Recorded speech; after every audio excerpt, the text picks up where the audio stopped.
Tout le monde, j'espère que vous allez bien. Bon, on a vraiment du mal à se remettre aussi bien de la fatigue, mais surtout des émotions de ce week-end. Franchement, c'était incroyable, vraiment, vraiment.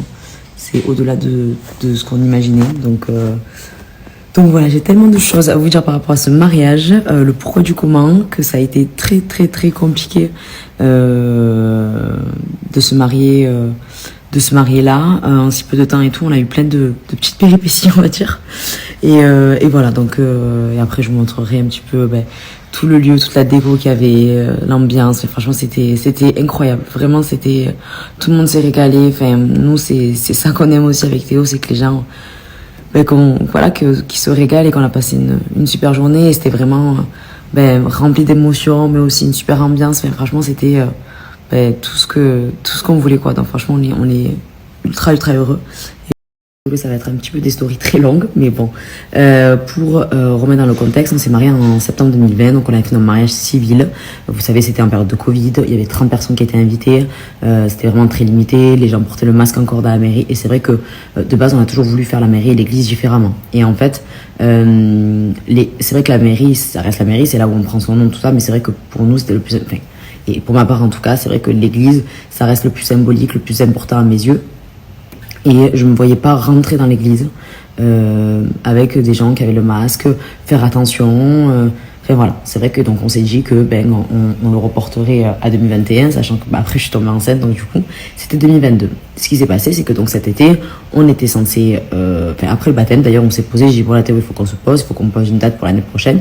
Et donc on a commencé à parler. Du coup on était avec Laura et Nico qui font partie de Your Smile Events, qui est la sœur de Théo et son beau-frère. Et pour vous dire, c'était vraiment le lendemain du baptême du petit, donc j'ai dit allez là on se pose, donc on est à la maison, on en parle et tout, et on commence un petit peu à parler du mariage, et en fait il me dit, j'ai l'impression qu'on va faire le même mariage en termes de décoration, de buffet, de tout, pareil que le civil, mais en plus grand. Et Théo il dit, franchement quitte à faire un mariage religieux et une fête où il y a tout le monde, tous nos proches, je veux quelque chose de différent. Donc voilà, c'est pour ça que ça a commencé comme ça. Donc je vous dis la vérité, on est parti un petit peu dans tous les sens au début. On a parlé d'une soirée années 80 mais revisitée. Enfin bref, des gens qui qu'est-ce qu'on avait dit, les serveurs ils font du rôle. Enfin bref, on est parti un peu dans tous les sens. Bref, ce qui s'est passé, c'est que on devait aller visiter un lieu avec vue mer, enfin vraiment un super lieu. Et donc on était sur la route et j'étais avec Laura et Nico, et Laura en fait me dit, j'ai eu une idée, pourquoi on fait pas un mariage de Noël?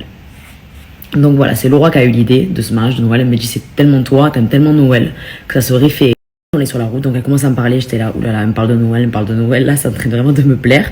Et bien sûr il faut que ça plaise aussi à Théo, donc au début Théo il dit non pas du tout.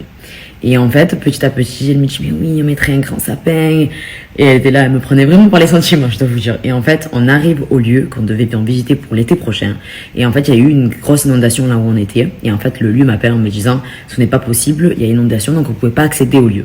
Et là, en fait, j'ai regardé l'orage, j'ai dit, je pense sincèrement que c'est le destin. Et voilà, elle me dit, et j'ai dit, on va faire ce mariage en hiver à Noël. Et en fait, Théo dit, le prochain 17 décembre, on fera ça. En fait, le 17 décembre, c'est l'anniversaire de leur grand-mère, qui a fait d'ailleurs 98 ans, et qui était là, et qui était présente à l'église, donc c'était magnifique.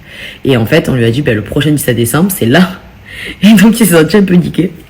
Et en fait, on a dit, ça va. On a 4 mois pour préparer ce mariage.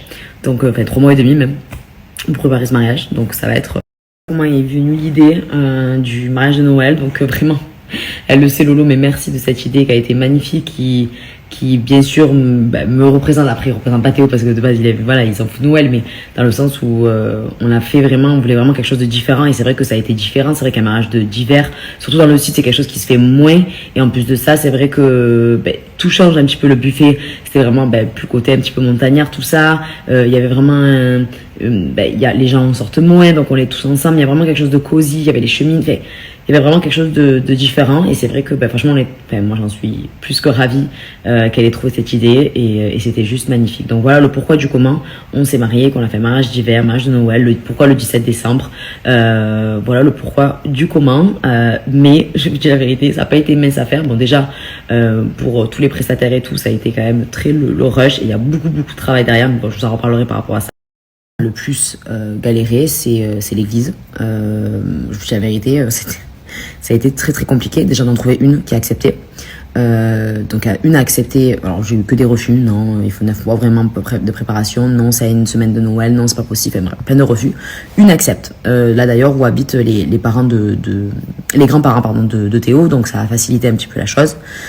En fait, il me dit par contre, il faut que je fasse une préparation à Dubaï. Fallait qu'on fasse une préparation à Dubaï. Donc, on se rapproche de la paroisse de Dubaï, on fait notre préparation, c'était super sympa, on était avec 5 couples, on parlait un petit peu, bien sûr de la religion, mais de notre couple, comment améliorer. Enfin, franchement, c'était super sympa. Donc, on fait 3 un rendez-vous comme ça. Donc, c'était en fait, moi, mon prêtre, il me dit, il me faut certificat de baptême, sachant que ça dépend les églises. Des fois, il y en a qui acceptent, qui acceptent qu'il y en a qu'un qui est baptisé, qu'il faut absolument que ce soit les deux. Enfin, bref, ça dépend vraiment de la paroisse, tout ça. Donc, on est tous les deux baptisés, on a notre première communion. Enfin, bref, il me dit, moi, on fait donc nos 3 rendez-vous préparation, et c'est vrai qu'on le fait rapidement. Les personnes, il y avait le couple qui recevait, donc nous on le fait rapidement, on trouve des dates, tout ça, donc l'histoire elle est réglée. Donc on a nos papiers de certificat, en fait c'était la personne à paroisse de Dubaï qui devait faire donc le dossier et l'envoyer directement à mon prêtre. Et en fait,